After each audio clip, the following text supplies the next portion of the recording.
Swimming outdoors in open water can be crazy intimidating if you've never done it before. I'm going to be giving you 5 or 6 tips that work really well for me to help ease that for you and make it a lot more enjoyable. Stay tuned.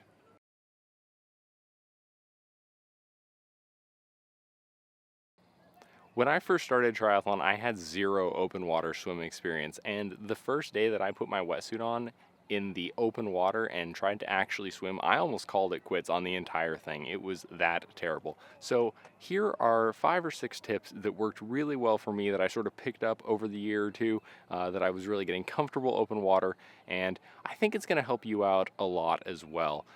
First thing, real important, just do not swim alone. That means make sure that the person you're with can actually rescue you in the event of you needing it as well. So swimming with a buddy doesn't count if they're 300 yards away on the shore and they also are not comfortable swimming. Also swim along the shore, don't swim out. With that said, let's go ahead and dive right in. Tip number 1 is just slow way down. I think it's because we're used to swimming in a pool and we sort of are looking at lines and we can sort of see that we're moving. But when I transitioned to open water, I was exhausting myself and I could not figure out why. And eventually I figured out that I was just swimming way too fast because I was trying to see the bottom, but I couldn't. And I just thought that I wasn't moving anywhere. So swim your comfortable pace, trust that the wetsuit's doing its work, you're probably faster than you are anyway, and trust that you are in fact moving. Don't wear yourself out. Tip number 2, a skill that you should acquire before you get into open water, and that is bilateral swimming. So the ability to breathe on both sides, so left and to the right. And the reason that's really crucial in open water is you have a lot of factors that you don't have in the pool. For one, the obvious, you just have waves. Being able to consistently breathe to just one side, to ignore the side that the waves are coming on is a huge benefit. You don't have to be eating the water, you don't have to be trying to time your breathing with the waves. So being able to comfortably breathe bilaterally is a good skill in general, but I think by the time you move into open water, it's basically crucial. So make sure to practice that in the pool before you get to open water. In the pool, it's really easy to kind of get lazy with your stroke and maybe you're not lifting your elbow as high as you should. Once you get into open water swimming, you really need to have a high elbow catch so you're really getting your arm all the way out of the water, so you're not hitting those waves and slowing yourself down.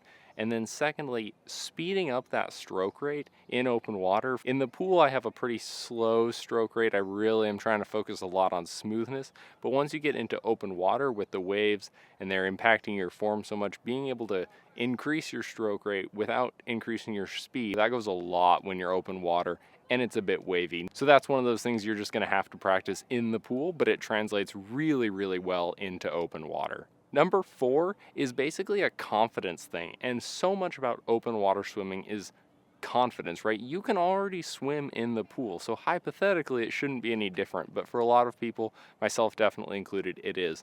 And one of the things that really helped me was knowing that I could self-rescue. Find a stroke that you're comfortable with and then get used to flipping over onto your back and floating. So if you can't back float, I recommend that you learn to do that for one, but then also learn how to transition into that from a front crawl stroke. So, do your strokes in the pool, practice rolling over onto your back so that when you're open water, you can confidently think, no matter what, if you swallow a wave, you can flip over on your back so that when you're in a race situation, if you swallow that wave or if you get a hand to the mouth or whatever accidentally, you need a moment to calm down, that's fine. You can get onto your back. You can confidently know that you can self-rescue.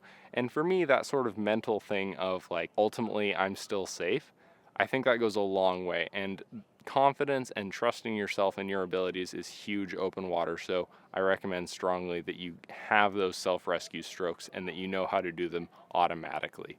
Number 5 sort of follows that as well, a confidence thing.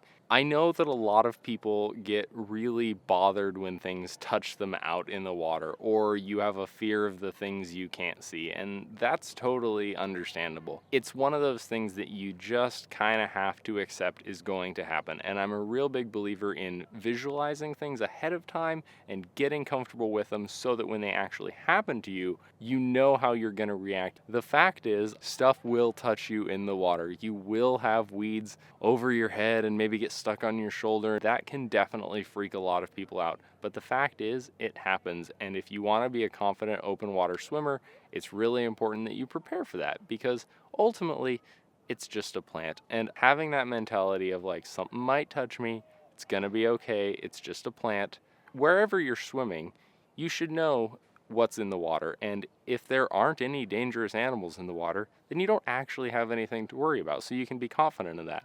And if there are dangerous things in the water, don't swim there. So one way or another, you're fine. The sixth thing, and this is a really big one for me, especially for those of you who are new to wetsuits, is when you get your wetsuit on, walk into the water with it and really slowly put some water into it. The very first time I wore my wetsuit, I made a huge mistake and I didn't know what I was getting in for, and I was already freaked out about open water, so I put my wetsuit on and I basically just jumped off the end of the dock. And the combination of how the wetsuit felt and the really cold lake water versus the pool water that I'm used to, it just put me in a really terrible mental place, and I only swam for probably 10 minutes before bailing out. It was not fun. New to the wetsuit, if you're new to open water swimming, walk into the water, get down to, chest height or whatever, bend over, pull the neck out, let the water come in, let it fill out the suit. You'll get more comfortable to it. That water that's in the suit will actually warm up a little bit and keep you a bit warmer. It's actually sort of insulating. It's kind of a neat feeling, actually. But stand there as long as you need to, get really comfortable before going on and actually doing your swim. Ultimately, the thing with open water swimming to remember is by the time you're transitioning to open water, you should already be comfortable in a pool. So whether that's the ability to swim 500 or 1,000 or 2,000 yards, part of being comfortable open water is remembering that I can swim this distance. I can swim.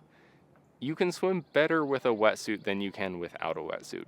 So if you know that you can do 1,000 yards in the pool, then you know you can do 1,000 yards in open water in a wetsuit, which is actually making you even faster and more buoyant. There's a second video right here, which is going to be how to swim comfortably in a triathlon as well. So if you're obviously getting into open water swimming for triathlon, I recommend you give that one a watch too.